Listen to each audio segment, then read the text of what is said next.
Mungkin kami pakai calon angkatan 5 tahun komunitas penggerak kota Parepare. Itu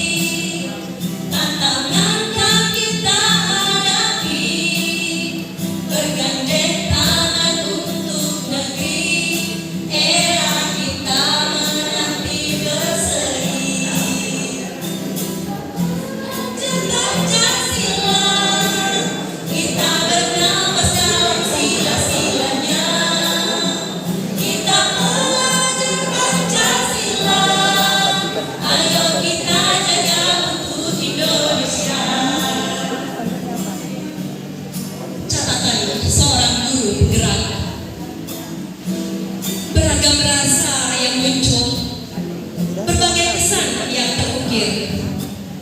6 bulan bukan waktu yang singkat untuk menjalankan nilai dan peran. Kadang bertanya, kapan berakhirnya?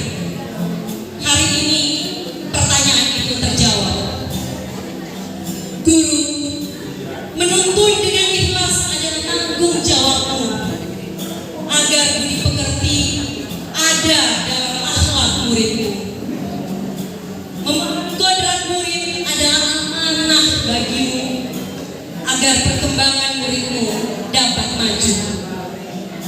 Teladan harus kau tunjukkan agar dapat dilihat anak muridmu. Semangat harus kau berikan untuk memotivasi murid-muridmu. Dorongan harus kau lakukan agar muridmu tak merasa malu. Toleransi harus kau nyatakan sebagai contoh pribadi.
Terima kasih.